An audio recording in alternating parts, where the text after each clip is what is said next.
Sí. Felicidades. Okay, something is going on. So, Phyllis, when are you coming?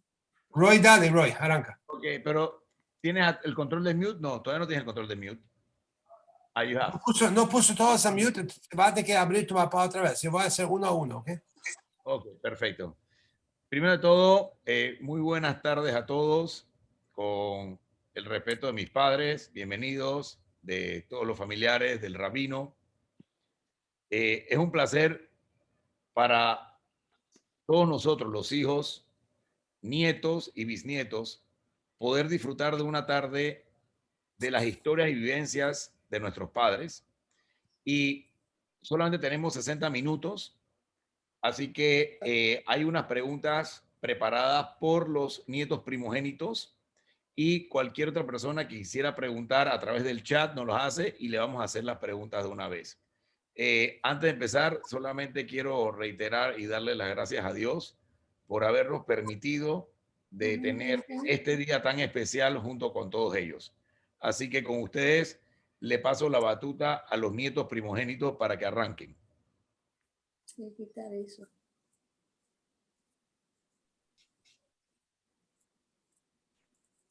Jennifer. Simón, Jennifer, sacan la mute, ¿sí? ¿Y qué más? Okay. Y Nicole, ¿no? Nicole. Y Nicole.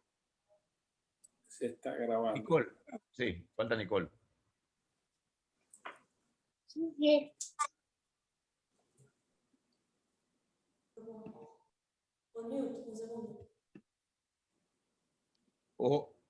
O arranque el que esté listo, que arranque. O Jennifer, decimos que Sí. arranque.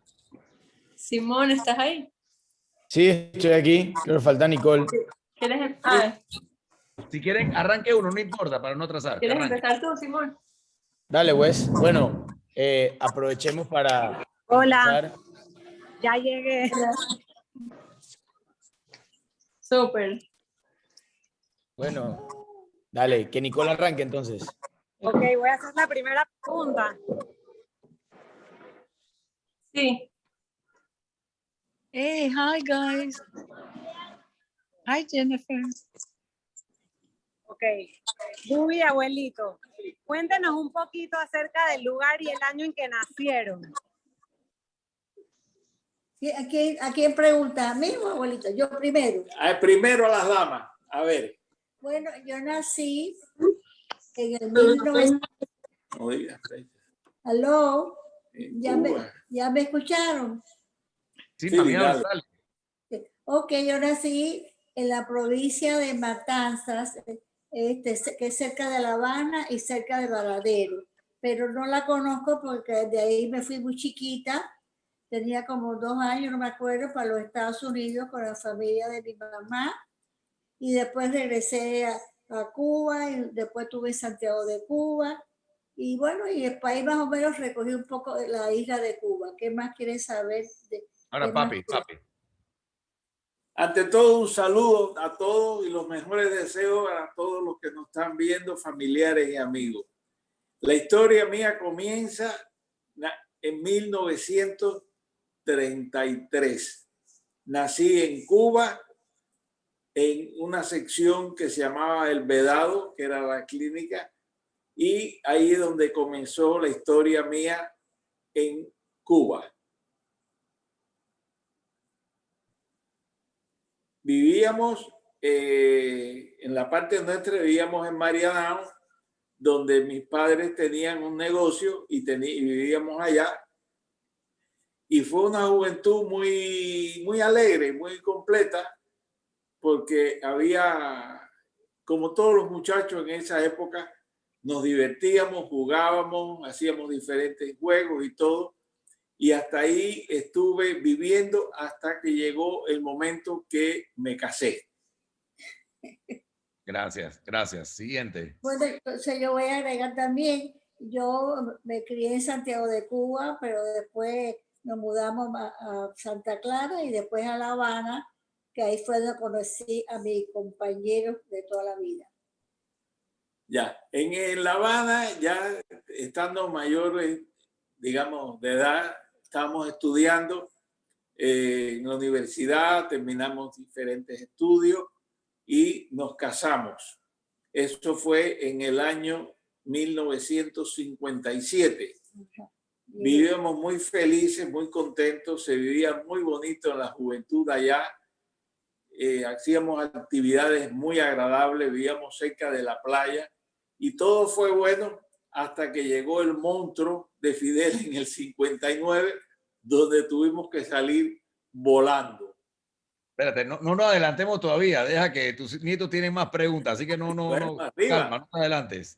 Delen, disparen. Ok, creo que ya respondieron un poquito de la segunda pregunta, pero se puede agregar más, que era, Bubi, abuelito, ¿cómo era la vida en este lugar? ¿Cómo pasaban el tiempo? ¿Y cuáles eran las costumbres? Estás hablando cuando estábamos solteros. Sí, Bueno, nosotros teníamos actividades, íbamos a la sinagoga en la fiesta, ¿verdad? Como nosotros pertenecíamos al patronato de la Comunidad Hebrea de Cuba, que ahí fue donde nos casamos. O sea, yo tenía amigas de la escuela, amigas de la universidad, y nada, una vida tranquila, no era nada agitada. Así que hagan preguntas para poder indagar más lo que ustedes quieren saber. por ejemplo, los judíos que estábamos en la universidad, teníamos un club que era el Círculo Universitario, donde pertenecíamos a eso y hacíamos actividades muy bonitas. Celebramos las fiestas judías, hacíamos baile, excursiones. Era una actividad judía muy bonita, basado en la parte estudiantil de universitarios. Perfecto, gracias. ¿Otra pregunta? Y bueno, abuelito, cuéntenos en general cuánto tiempo estuvieron viviendo en Cuba. Yo creo que el por qué se fueron, pero yo agregaría un poco más y un poco más de el detalle de cómo se fueron. Creo que no más el por qué, sino cómo hicieron para salir. Bueno, nosotros estábamos casados ya cuando llegó Fidel y nunca en nuestra mente ni nos podíamos imaginar que teníamos que irnos de Cuba. Nuestros padres tenían negocios, teníamos actividades diferentes, estudiábamos a pesar de estar ya como familia comenzando. Luchi nació en el 59 y en esos días ya a Fidel se le fueron saliendo las garras y ocupando e interviniendo los negocios. Uno de los primeros negocios que vinieron era el de mi suegro, que era la tenería, que estaba en las afueras de La Habana, se llamaba Tenería Modelo. Y como quien dice, ahí fue donde empezamos a oler las cosas. Decidimos en ese momento irnos a Miami, sinceramente pensando que íbamos de vacaciones, porque nunca nos imaginábamos que íbamos a estar toda la vida afuera. Dejamos nuestra casa exactamente igual como estamos hablando con ustedes aquí, como si nos levantáramos y nos fuéramos. Todo instalado y todo. Y optamos por irnos a Miami. En ese momento había ciertas restricciones de salida, pero como yo había trabajado en la compañía de aviación Pan American, tenía siempre conmigo pasajes de Pan American y recuerdo que fui al aeropuerto, éramos con mi señora, Philly, y con Luchi, y el jefe de aeropuerto, era amigo mío, cuando me ve allá me dice, hola Rubén, ¿y a quién vienes a despedir? Y digo, no, me voy. Y dice, ¿cómo que te vas? Digo, sí, me voy ya, pero tú no estás en la lista de pasajeros. Él llevaba el control de Pan American. Y digo, sí, yo sé, pero tú me vas a poner. Me acuerdo como si fuera hoy que cargó a Luchi en sus brazos y caminó con nosotros a la salida. Y ya en la salida estaba un empleado de Pan American diciendo los nombres de la gente que abordara el avión. Él le quitó la lista al empleado y empezó a leer diferentes nombres. Juan Rodríguez, Juan González, después dice Rubén Casti señora. Y le devolvió la lista al empleado y fue conmigo caminando al avión y cargando a Luchi. Yo le di las gracias y le dije que gracias por lo que había hecho, pero que había tumbado a 2 pasajeros para ponernos a nosotros.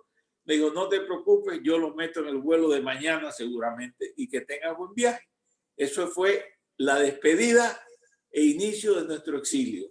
Bueno, yo quiero agregar que, por ejemplo, Luchi comía todo licuado y sí, entonces yo tenía mi licuadora, ¿no? Y cuando llegué al aeropuerto, todavía se podía hablar. Me dijo el que estaba ahí, señora, usted no puede sacar la licuadora. Digo, ¿cómo que no? Si yo me voy de vacaciones y mi hijo nada más que come licuado, así que yo me lo tengo que llevar porque si no, mi hijo no va a comer. Y me dio permiso para llevarme la licuadora. O sea, que era... Todavía las cosas no estaban como que cuando nos fuimos se pusieron mucho peor. Gracias a Dios. Sobre ese mismo punto, que estaba limitado, te llevaste la licuadora, ropa y cuánto dinero llevaste. En ese momento yo logré en el doble fondo de un overnight bag, porque estaban revisando de Pan American, colaron, son muy bonitos, la suma inmensa de $200. Ese fue mi capital de salida de Cuba, $200. Y quiero agregar que en los récords de Cuba, como yo entré en el avión sin haber estado en el manifiesto original, no aparezco que salí de Cuba vía aérea. Después viene otra parte más bonita que la voy a narrar cuando llegue el momento. Pues nosotros fuimos a Miami para que mi papá conociera a Luchi, porque mi papá se fue antes de la invasión para Miami como mi mamá. Y entonces... Por asunto de salud. Por asunto de salud, porque el doctor le dijo que él no podía ayudar en Kipur por un ataque al corazón. Y él dice que bueno, que cómo le iba a ir a la sinagoga si no ayudaba, que mejor se iba para Miami y ahí le dio otro ataque. Y entonces él no llegó a conocer a Luchi porque mi mamá sí fue a Cuba cuando nació Luchi. Entonces yo fuimos pues a las vacaciones, Día del Padre, para llevar para que conociera a Luchi. Fue una feria muy grande para él. Y después, Excelente. bueno. Excelente. A ver, otra pregunta, espérate, que hay más preguntas, mami. A ver, nietos, otra pregunta. ¿Ah? Espera, el nieto va a preguntar. Ok.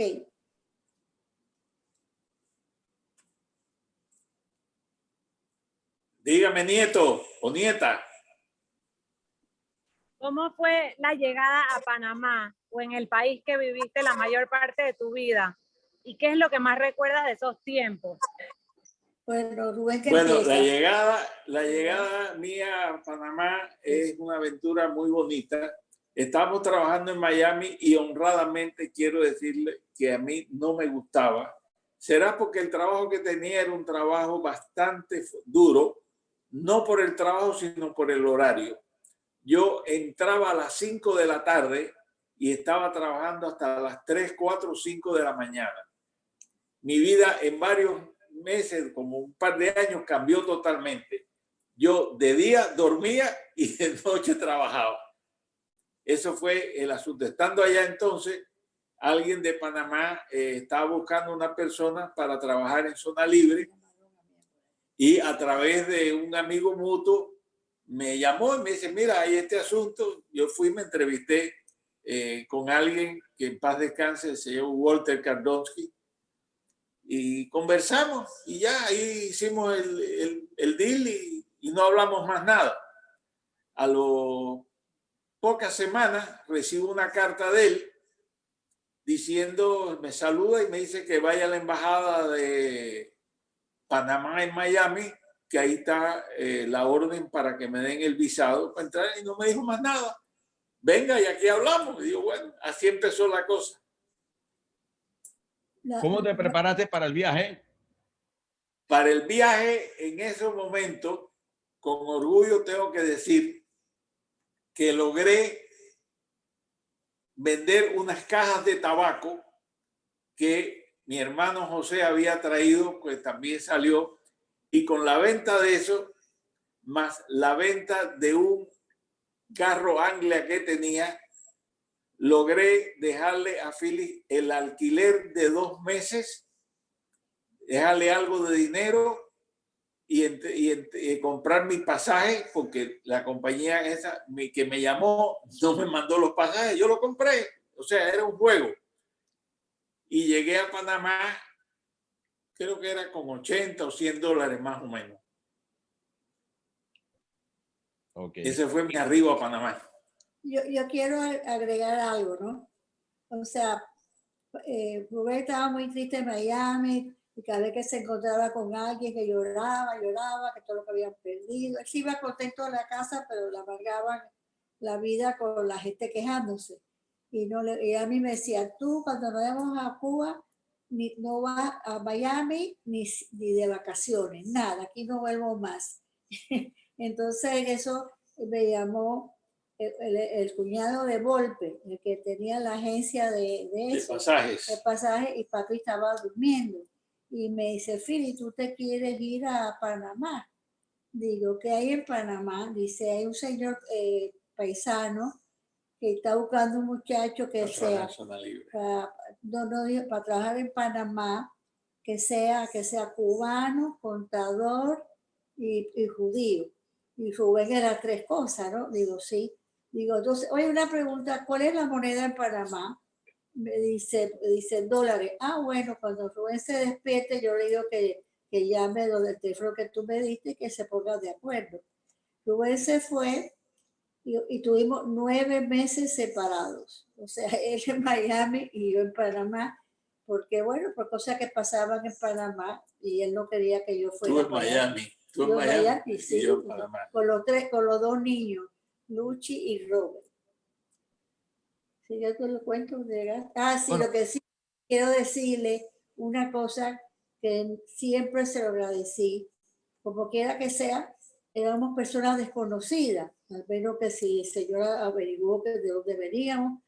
Y esa noche que él llegó a Panamá, primero se enamoró de Panamá. Panamá era una aldea y él puso el pie en Panamá y una vez se enamoró. Y me dijo a mí, Panamá tiene el mismo color verde de Cuba. Yo no me acordaba del verde de Cuba, pero así me dijo. Y esa noche fue recibido en casa de los Kardowski. Que en paz de Dorita Kardowski lo recibió en su casa. Que yo dije, ay, qué bonito, porque vaya, son un muchacho que ellos no conocen, ¿no? Al menos que tenía referencia del que los refirió.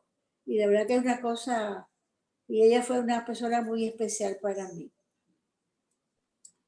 Ok, cuéntanos un poquito, si nos ubicas un poquito en el tiempo también, en qué año estamos hablando, y cuando llegaste a Panamá, un país nuevo, si tenías personas que conocías, no conocías, ¿cómo fue esa transición?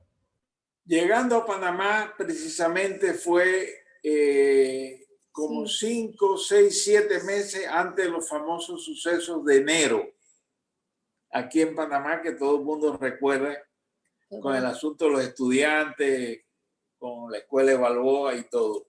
Y llegando a Panamá, la única persona que conocíamos en ese momento era Salito Yuken, que estaba aquí, trabajando también para la compañía que iba a trabajar, y también con Manolo Perelli, que eran los únicos así que conocíamos específicamente con más intimidad. Estamos hablando 1967 aproximadamente. No, ya estoy hablando ya cuando ya llegamos aquí. Okay. ¿Y cómo se veía Panamá? ¿Qué recuerdos tienes de Panamá en ese momento y ya con respecto a la comunidad judía de Panamá? O sea, ¿cómo lo veías? De Panamá era algo increíble porque tú podías atravesar Panamá completo de río abajo a la central en 10 minutos, sin ningún problema. Y había actividades, los carnavales en aquella época en Panamá daban gusto verlo, era en toda la central, con carrozas, con comparsas y todo. Y era una actividad bonita en esa época que llegamos, y Panamá realmente lucía como una aldea. No había edificios grandes ninguno, pero estaba bonito. Era algo que a mí me agradó en comparación con Miami. Yo quiero decir de que cuando papi me trajo a Panamá, era en diciembre. Lo más gracioso que mis amigas, que todas eran de la colonia hebrea de Cuba, que eran mis amigas, que Vaya, nosotros por la mañana íbamos a la playa porque vivíamos en Miami Beach, en un edificio y lo que sea, pero estábamos todas juntas, íbamos a la playa con los niños y después, ¿cómo se llama esto? Por la tarde, después de la cita, llevábamos a los niños al parque, o sea que los niños la pasaban súper. Pero entonces cuando ya yo llegué en diciembre, mis amigas me decían, pero tú vas a ir a Panamá, Philip, mira, eso es una selva. Ahí hay, ¿qué es lo que me decían?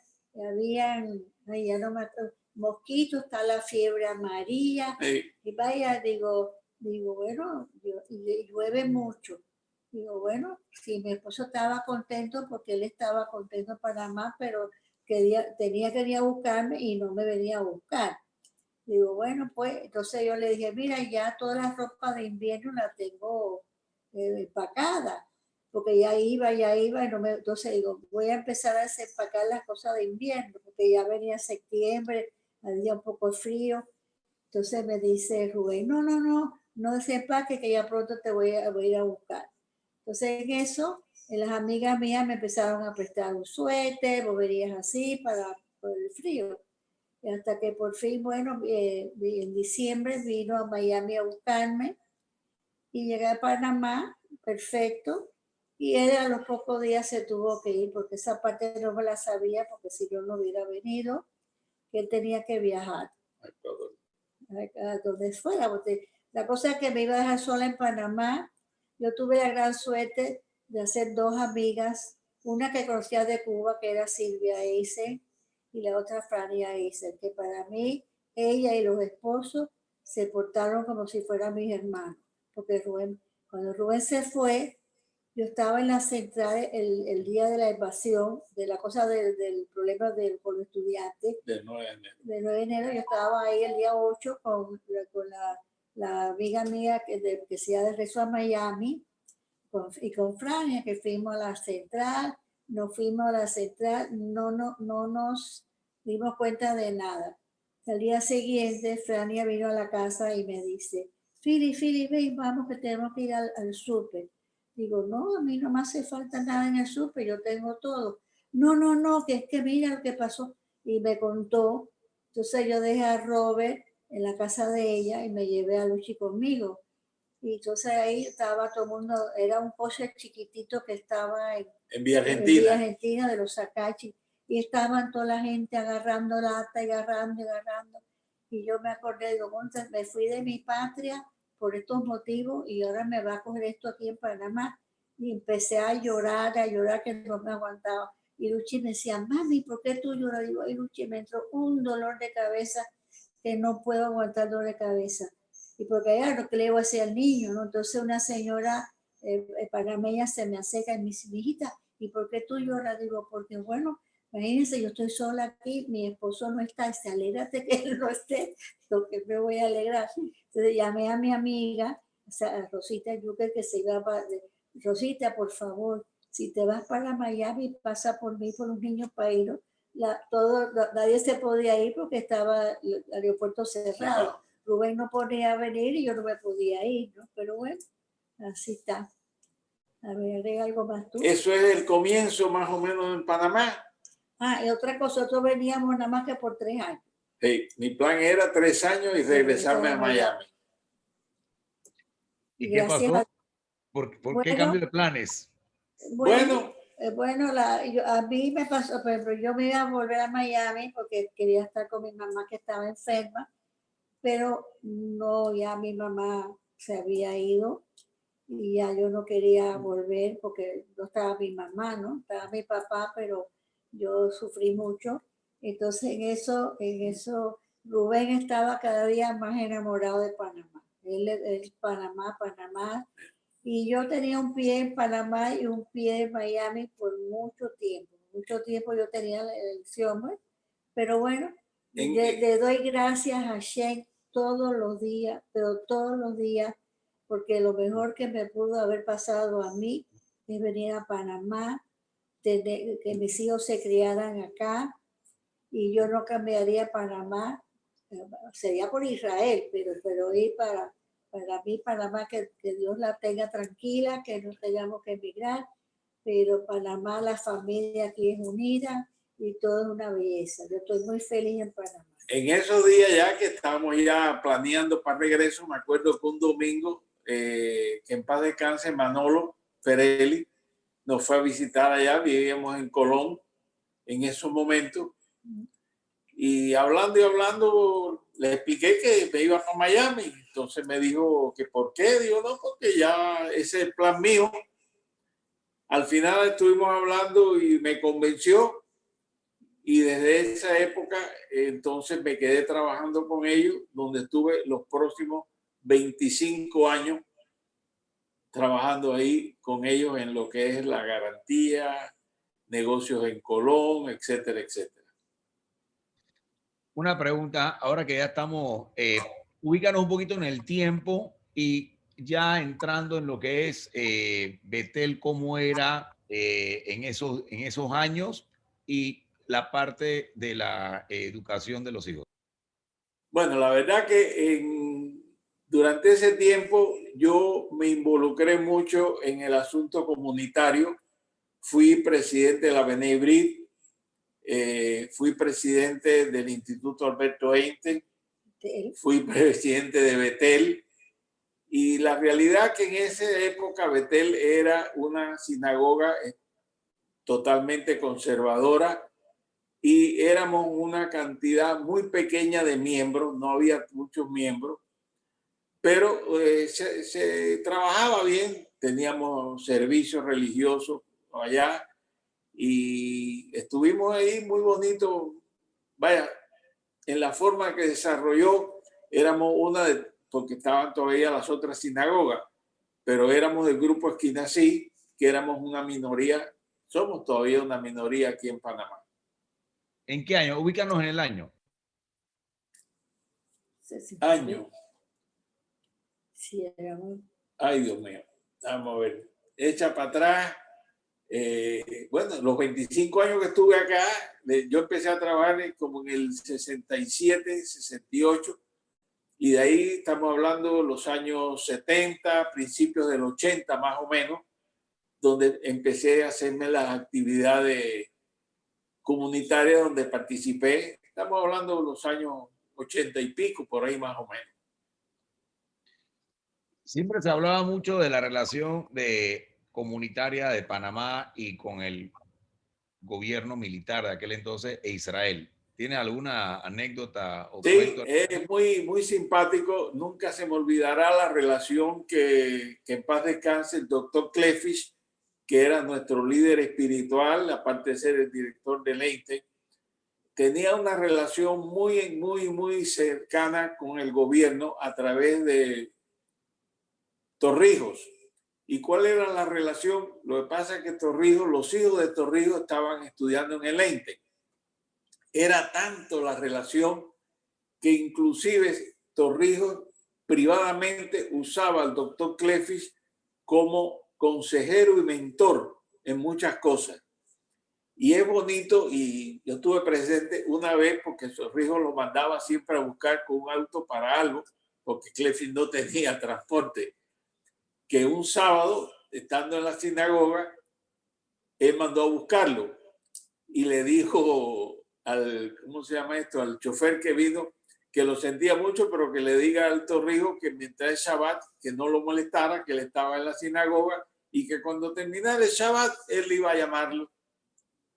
Eso fue una cosa que nunca se me olvidará. El individuo que venía con la misión de llevarse a Clefish para una entrevista, le pasó eso. Y con Torrijos la relación era tan grande que incluso cuando se firmaron los tratados de la reversión del canal, increíblemente, Torrijos invitó al doctor Clefish que lo acompañara. Clefish se extrañó mucho y en una conversación se le escapó a Torrijos de que aparte que él quería que llegara, él no sabe por qué Kissinger le mencionó a Torrijos que en el viaje que trajera a Clefish. No sabíamos la relación esa. Pero son historias que ya pasaron. Muy bonito, muy bonito. Es más, con Clefish me pasó una cosa fantástica una vez. Estaba muy bravo Y llega un día y me dice a mí y dos más que estábamos, que lo acompañara, que iba al palacio. Yo, doctor, ¿qué pasó? Voy al palacio presidencial a pelear con el presidente Royo. Dijo, ¿pero qué pasó? No, estaba rojo. Llegó allá a Palacio y enseguida entrando por la puerta, él era, olvídate, nadie le decía, al contrario, para adelante. Y fue allá y se reúne con Royo y le ha echado una bronca, que es algo increíble. Yo digo nombre propio porque estaba presente. Él estaba bravo porque en un viaje que Royo había dado al exterior, se había reunido con Arafat. Y Clefi empezó a gritarle ahí que cómo hacía eso y sacó la tarjeta de él de residente y dice, voy a romper mi tarjeta. Aquí lo paró y todo. Y le pidió que por favor estuviera tranquilo y que por favor lo acompañara al despacho privado. Tenía que decirle algo.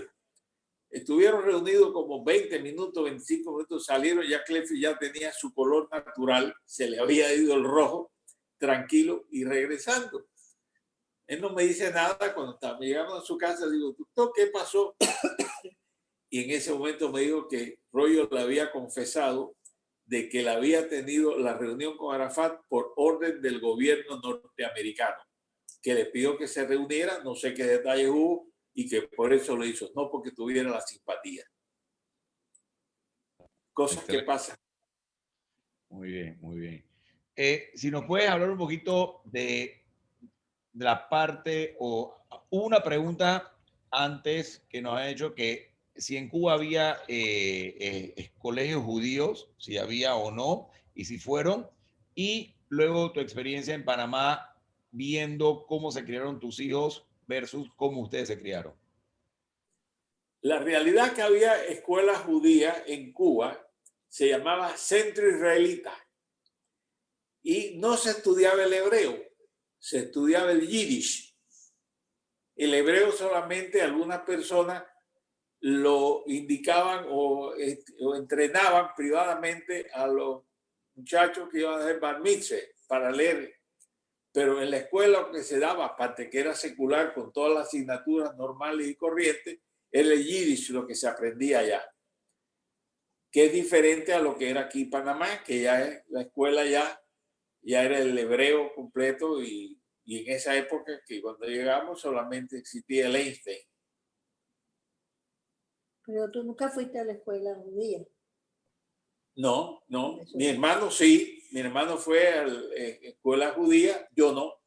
Yo fui a otra escuela. O sea, había mucha diversidad y opciones de estudiar. Estuve estudiando en una escuela norteamericana y después la universidad, y mi hermano sí estudió en el Centro Israelita y después la universidad. O sea que había mucha facilidad en ese sentido. No existía nada de antisemitismo, absolutamente nada en Cuba. De vez en cuando había alguien, porque todos éramos polacos, todos nos decían el polaco, pero no había eso. Nosotros jugábamos y intercambiamos con personas sin ningún problema. Sí, yo en Santiago, Cuba, que me crié, no había ninguna escuela judía, así que era una escuela normal, con todas las, no había nada de religión, solamente las asignaturas.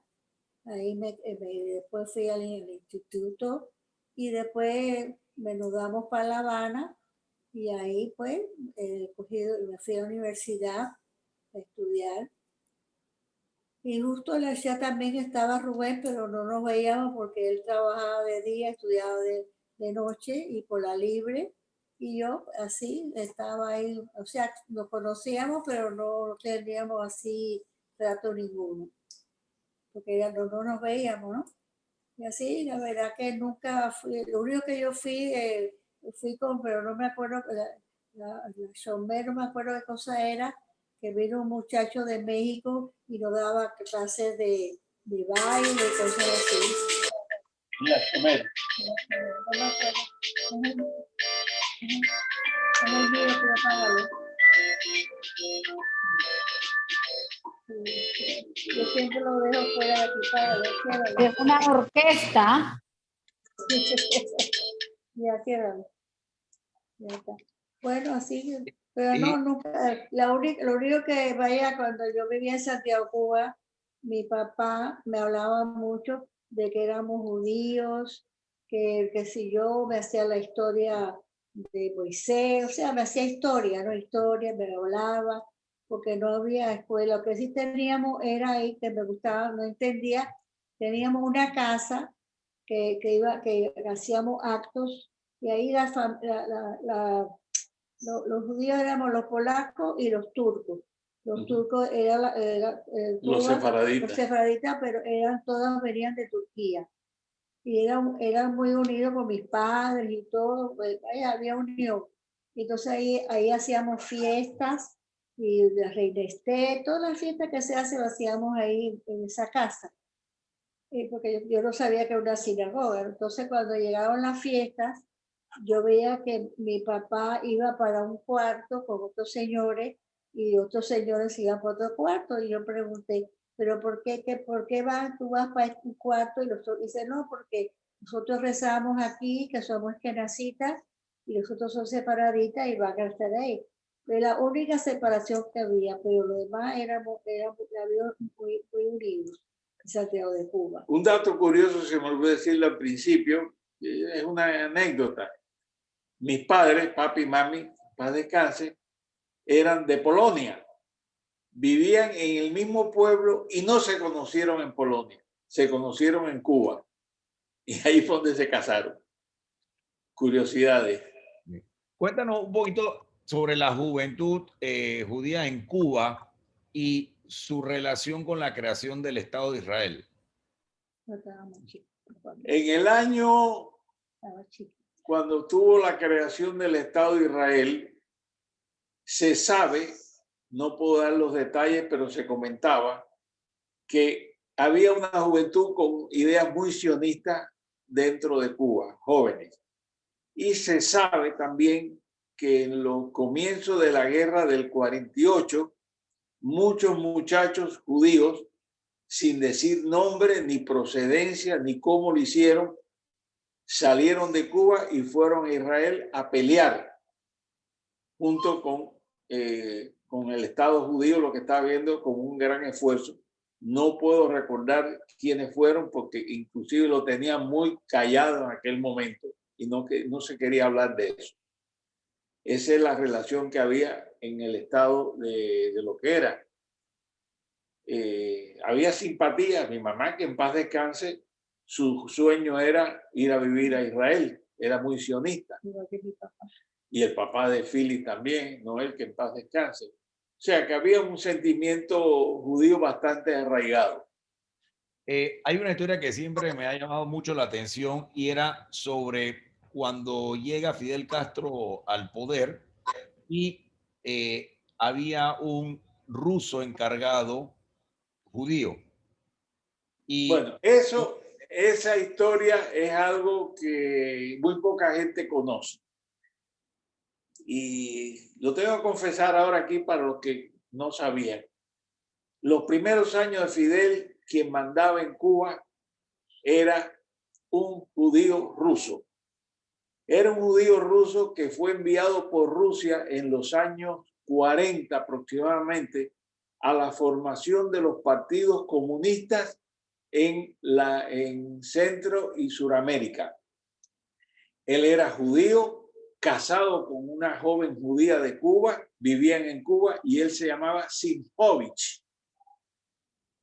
Él era el hombre que de verdad manejó los primeros años de la revolución en Cuba porque era el hombre de confianza de Rusia. Simhovich. Su nombre de guerra era Fabio Grobar, que era el nombre que usaba a los efectos. Y es una persona que incluso iba a la sinagoga allá y era una persona muy callada, y cuando había algún problema de algún judío que estaba en un problema o algo de eso, iban a verlo y él simplemente decía, mire, yo no puedo hacer nada, tiene que cumplir con la ley y lamento lo ocurrido. pasaban varios días y nadie sabe cómo ese problema se resolvía. Todo el mundo sabe de que él actuaba solapadamente. Es más, tengo un incidente con un gran amigo de nosotros que murió ya, que era un doctor. Él era médico y de acuerdo con en la época aquella, era militar, porque casi siempre a los médicos jóvenes le daban algún puesto, pero a él no le interesaba la revolución ni nada. Y un día agarró y huyó de Cuba. No, pero no se fue la mujer. Lo agarraron en el mar, lo devolvieron y lo encarcelaron. Estuvo varios meses encarcelado y no había manera, estaba preso. Incluso como era militar, estaba sujeto a consejo de guerra porque había desertado. Cuando los hechos de Bahía Cochino, no sé si ustedes recuerdan, Estados Unidos negoció con Fidel el envío de un barco con $40 millones en medicinas a intercambio de los prisioneros de Bahía Cochino. Ese barco llegó a Cuba, trajo las medicinas y una noche al amigo de nosotros lo sacaron de la cárcel, lo montaron en un carro, lo llevaron al barco y el barco se regresó a Estados Unidos y él estaba a bordo. Nadie sabe cómo fue oficialmente, pero todos sabemos la intervención de ese famoso paisano. Fue un hecho real. Algo increíble. Viendo lo que pasó en Cuba, aquí en Panamá te tocó vivir la época de la dictadura, la época de Noriega, que tú le llamabas la dictadura suave, y después vino la invasión. ¿Hay alguno de esos momentos que tuviste que echar para atrás y pensar y que, wow, otra vez me va a pasar esto? Yo sí. Sí, ella se asustó mucho y recuerdo que muchos paisanos, amigos de nosotros, jóvenes y más, salieron huyendo de aquí diciendo que venía el comunismo, que esto y que lo otro, y me venían a ver a mí. Y yo dije, señores, Noriega no es comunista. Aquí no hay ese problema. No, que tú me estás yendo. Yo no me voy a ningún lado. Y me reía que muchos me decían, Rubén, cuando yo te veo que tú te vas para Miami, yo me voy también. Y muchos de verdad se fueron y yo no, para nada. En esos tiempos me recuerdo que tuvimos que dar un viaje a Miami. Después de vacaciones, algo de eso. Y en Miami me encuentro de varios allá y me dicen, ya tú también te fuiste. Y digo, no, yo vine más por Pesa, por la fiesta y me regresé después y efectivamente.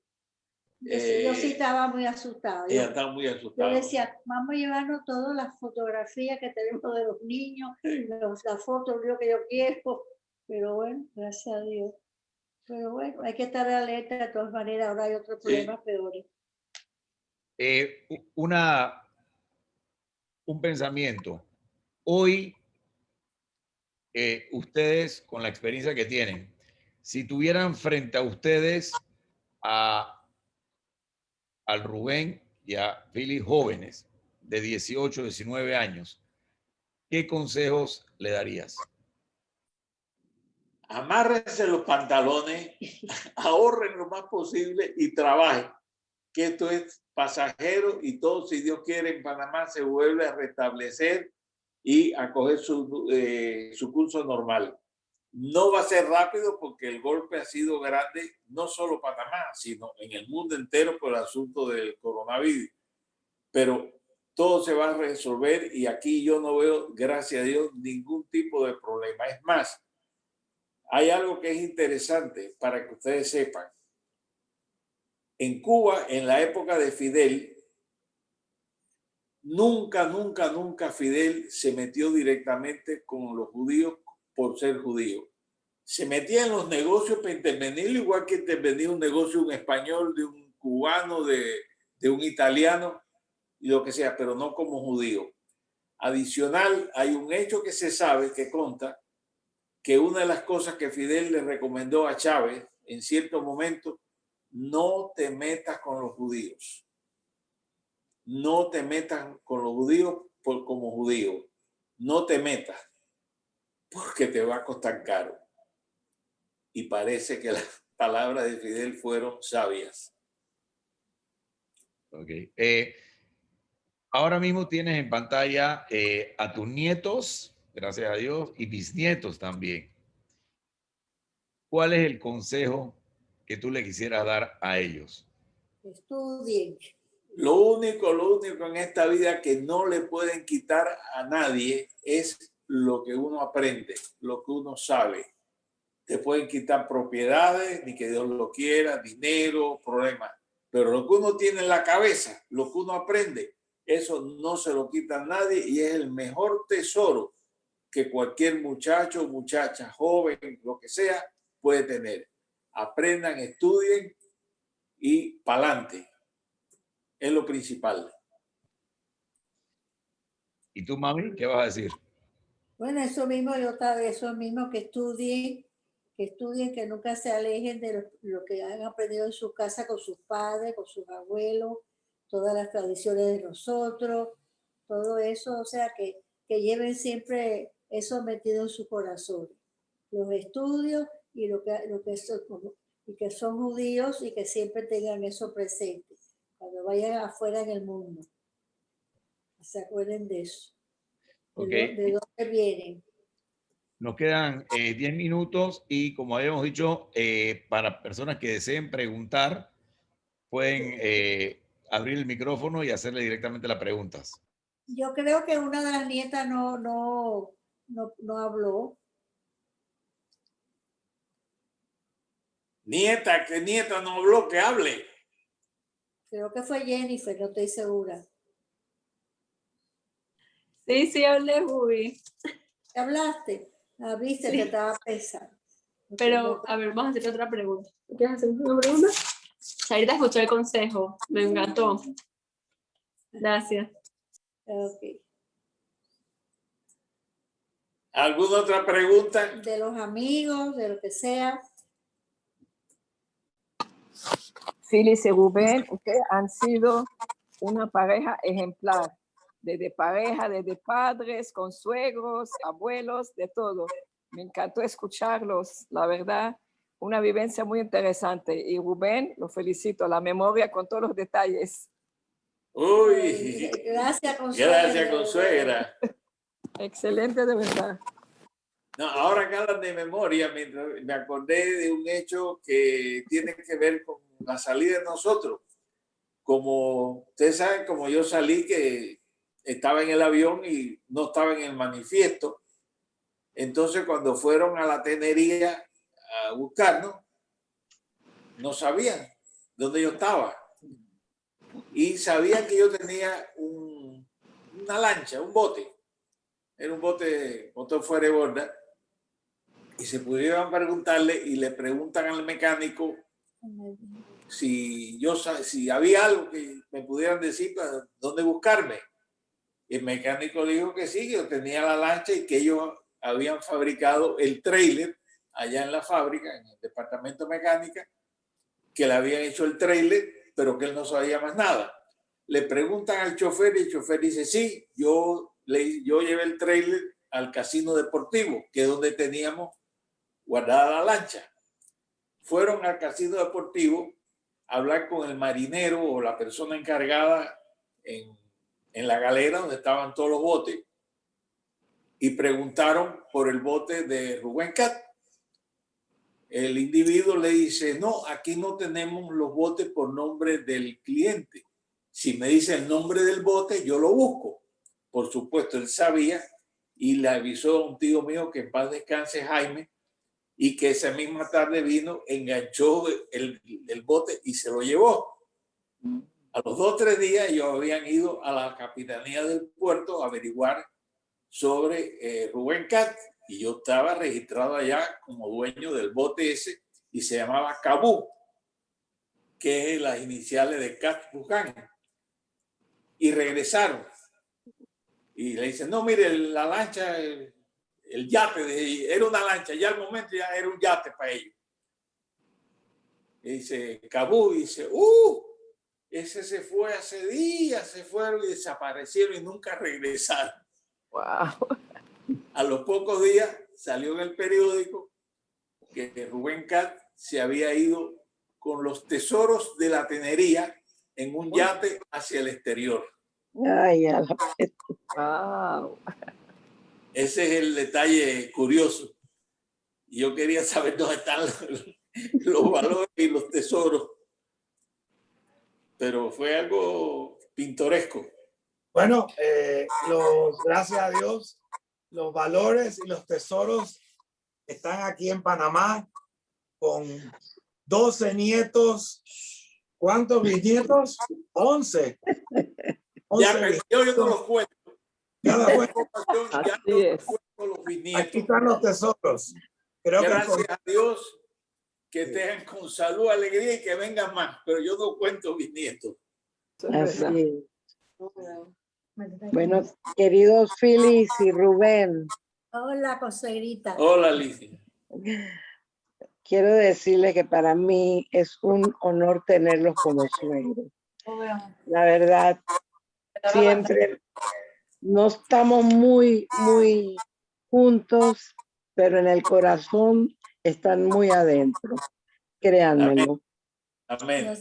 Gracias a Dios, como dijo Rosy y como dicen todos, hemos tenido una familia muy especial y hay que dar gracias a Dios por ello. Amén. Tienen inteligencia, tienen corazón, tienen religión, y eso es todo gracias a ustedes y a nosotros, pues a los padres que les hemos podido enseñar y dar esa enseñanza gracias a lo que nos han enseñado también nuestros padres. Los felicito, estuvo súper interesante, muy bonito, y los felicito también por la buena memoria que tienen. Bueno, se les quiere mucho, se les quiere mucho. Hay que Hola, Rosy. la memoria. Sí, créanmelo.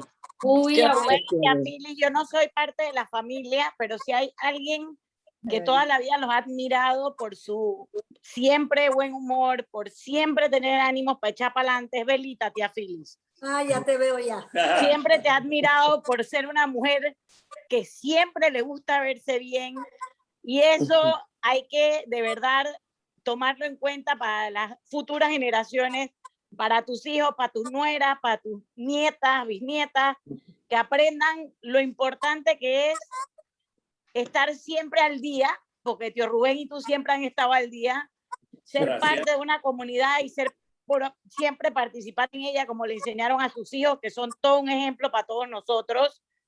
Y creo que deben estar muy orgullosos tanto tus hijos como tus nietos, como tus bisnietos, de todo lo que ustedes han logrado, porque son una pareja ejemplar. Oye, no me dejan fuera las nueras, que son divinas. Todas aprenden de ti y de tío Rubén, estoy segura que sí. Y de chance. Un beso y un saludo enorme. Gracias por invitarnos, Becky. Estoy aquí con mis papás. Quería decirles que siempre su historia nos va a sorprender, siempre escuchamos nuevos detalles y siempre tenemos algo que aprender de ustedes. De verdad son un ejemplo a seguir y estoy demasiado orgullosa de ser su nieta. Los quiero demasiado, los amo.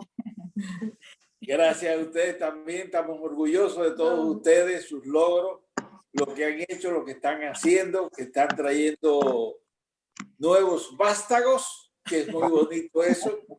Y después con calma iremos sacándole más historia y más cuentos que tenemos guardados para la próxima sección. Ah, muy bien. Sí que nos recordamos aquí allá. Así es.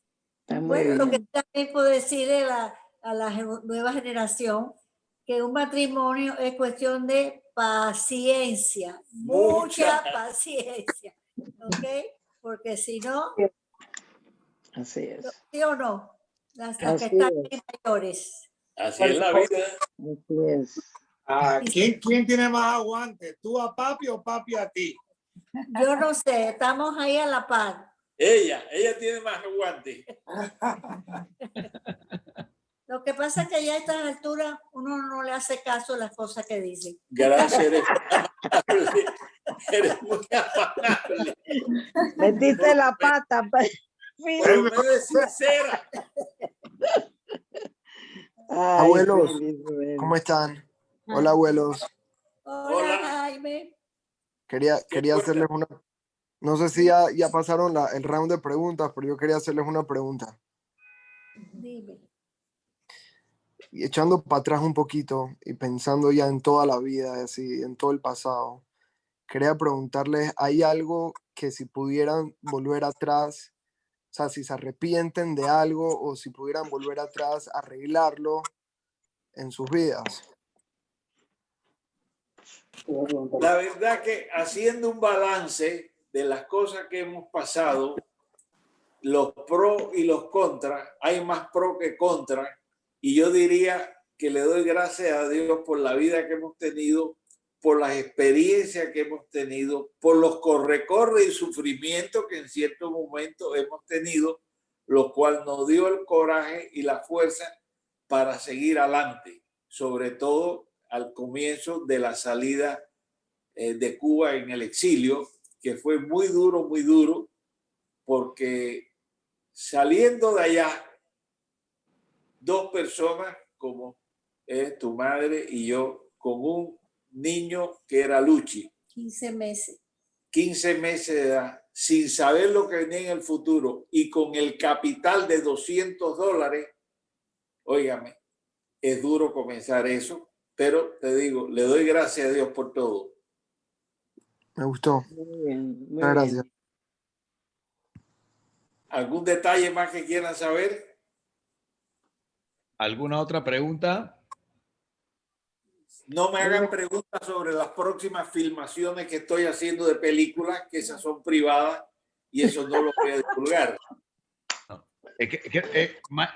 Mikey, te quería hacer una pregunta, Mikey me ríe, pero dice que te lo va a hacer en la segunda tanda. Yo sé lo que va a preguntar. Yo sé. No, yo quiero nada más quiero aprovechar este momento para darle gracias a Hashem de poder tenerlos a ustedes hoy con nosotros y por muchos años más, con la salud, con la claridad, con el entusiasmo que todos los días nos han demostrado ustedes dos, que cuando están las cosas duras, echan para adelante. Me recuerdo cuando cayó la invasión en Panamá en el 89, que saquearon todas las joyerías y fuimos caminando para allá y estaba Robert y Roy ya. Estábamos todos así friqueados, todos así. Y tú dices, ¿qué? Cámbienme esa cara. Vamos, empiecen a limpiar. Hay que arreglar y volver a empezar de vuelta. Vamos. Y eso nos da la motivación, ¿no? Dije, wow, papi ha pasado por tantas cosas y nosotros por una tontería se perdió la joyería, se perdió todo. Vamos para adelante de vuelta. O sea que doy gracias a Dios por esa energía. Doy gracias a Hashem por la salud que le ha dado hasta hoy y todo lo más que le va a dar, y que sean siempre bendecidos con cariño, con amor y con salud por todos nosotros y todas las personas que están en este lugar escuchándolo y que los quieren mucho. Amén. Amén. Amén. Yo también Amén. estoy bendecido de tener en la familia que tenemos. Los consuegros, las nueras, los nietos, bisnietos, todos. Así que todos tenemos muchas bendiciones, gracias a Dios. La verdad que considerando eso, a veces hablando con la señora aquí al lado, conocida. Se olvidó el nombre. Sí. Hemos llegado a la conclusión de que eso que ella haya dicho realmente para nosotros es el mayor tesoro de nuestra vida. La familia. Ya se emocionó. Es verdad. Le voy a dar la pastilla que tomo yo. Que no me deja yo. No, la verdad que ya para ser respetuoso de la hora, obviamente, siguiendo lo que comentó Luchi, estamos muy agradecidos a Dios por habernos bendecido obviamente con unos padres y con toda una familia y con unos amigos y con una comunidad y con un país, con Panamá. Y quiero confesar de que ese amor a Panamá, mi papá influyó mucho porque siempre me decía, Panamá me recibió con los brazos abiertos. Y de chiquito no entendía, pero ese mensaje es muy bonito cuando un país te recibe. Y yo que nací en Panamá, obviamente no lo veía, pero viniendo de la historia de mi papá, de mi padre, escapando de Cuba, Estados Unidos, tuvieron que venir a Panamá, dar también ese agradecimiento. Y creo que esas experiencias de vida que ustedes nos han enseñado y ahora traspasarlo a nuestros hijos, a sus nietos y bisnietos, es lo que forma y hace que aprendamos y mantengamos a la familia siempre unida, con todos los consuegros, suegros y amigos que también son familia. Así que queremos darles las gracias y le dejamos a que ustedes den las palabras despedidas. Yo quiero nada más decir algo para ti, Roy. Roy, yo me acuerdo una vez cuando tú estabas chiquito, tú veías a papi y a mí hablando que Cuba, que Cuba, que Cuba, que Miami, que Cuba. Tú estabas no sé cuántos años, eras pequeñito, y viene no estoy yo y me dice con tristeza, mami, ¿qué cosa es más lindo, Cuba, Miami o Panamá? Digo, wow. Digo, Roy, déjame decirte que el país más lindo del mundo es Panamá, y tú eres panameño. Vaya, para inculcarte el amor, yo ya me di cuenta que hablamos tanto de Cuba, de que si yo, que tú es lo que tú oías. Digo, no, mi amor, Panamá es lo más lindo del mundo y tú eres panameño. Y te entró un orgullo, entonces te preguntamos, ¿tú qué eres, Roy? Yo soy panameño, pero con un orgullo así. Y que eso, Luchi y Robert estaban chiquitos, pero no tan chiquitos. Y nosotros íbamos a ir a Miami, digamos y todo, pero Luchi me dice, papi, déjanos por favor a Luchi, a Robert y a mí viajar solo. Era otra época que se podía hacer. Después ustedes van con Rodrigo, está bien. Entonces digo, bueno, entonces vamos a la embajada. Y entonces vamos a la embajada, no, ¿dónde se saca el permiso de salida? Migración. Migración, ¿verdad? Y vamos a migración y siempre andábamos los tres juntos, ¿no? Yo con ustedes tres. Y vamos ahí, entonces le sacan las huellas digitales a ti, a Robert, y dice Roy, mami, yo también quiero. Digo, no, a ti no te hace falta, tú eres panameño. Empezaste a dar unos gritos en la migración. Yo no quiero ser panameño, yo quiero ser cubano. Y yo me quedé en una pieza. Digo, ¿qué es esto? De Luchi, más inteligente, lo agarra corriendo y le pone la tinta en las manos y se cayó la... Pero yo digo, ay, mi madre, me van a linchar aquí, me van a linchar.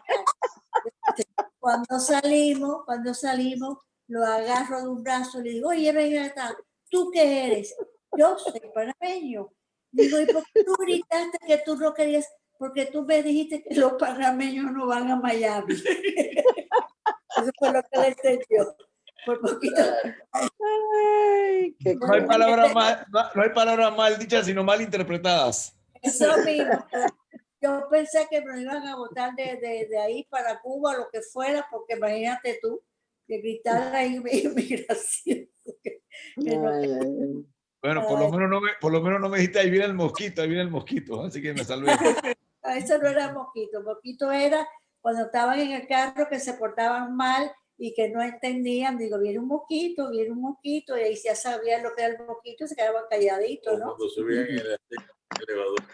No. Bueno, esas son otras historias. Bueno, gracias. Estamos muy agradecidos los dos por esta entrevista, por esto, lo cual nos ha hecho recordar cosas que prácticamente ya habíamos olvidado, pero que hemos tratado de revivir nuevamente con ustedes y compartir parte de nuestra historia. Parte de nuestra historia. Por eso le digo, todavía falta algunos pedazos más. Lo que dice que si yo cambiaría algo, bueno, me hubiera gustado no tener que salir de mi patria, pero le doy gracias a Dios porque sí salí porque yo creo que la manera que aquí los hijos de nosotros se criaron, de la escuela, de la sinagoga, vaya que siempre iban a la sinagoga todos los viernes, los sábados, y bueno, aunque Roy lo tenían los hermanos sentenciados, porque después de la que Clemsh hablaba, Roy levantaba la mano, hacía una pregunta y después la otra pregunta, hasta que los hermanos le levantaban la mano para que no siguiera preguntando. En conclusión, llegamos a Panamá, éramos 4 cuando llegamos. ¿Sí? Y hoy orgullosamente podemos decir, contando el cuadro que tenemos aquí, que estamos ya en 40 y pico descendientes y familiares directos nosotros. Es un orgullo grande y que ojalá todo sea para 120 años. Siempre. Amén. Amén, amén. Amén. Bueno, Amén. muchas gracias a ustedes nuevamente, gracias a Dios por dar nuestra oportunidad, a todos los familiares, amigos que son igual familia, muchas gracias y gracias a Betel por preparar esto, que realmente ya tienen desde que comenzó la pandemia organizando esta actividad y la verdad que le damos las gracias. Fradel y Rabino Lane, que son los que siempre están tras las búsquedas de las huellas de la comunidad. Así que muchísimas gracias. Yo quiero agregar algo que también hay que dar gracias a Betzimá. Betzimá es una cosa maravillosa, lástima que yo no puedo hacer todas las actividades, pero la verdad que es algo, Tami, Saralí, todas ellas son personas maravillosas. Igual que nuestro querido rabino y nuestra rabisa. Amén. Amén. Qué belleza. Amén. Qué belleza. Muchas Bueno, gracias. muchas gracias a todos. Cuánta Que lo nobleza. hayan disfrutado como nosotros lo hemos disfrutado también. Amén. Chao. Amén. Hasta luego. Amén. Se les quiere.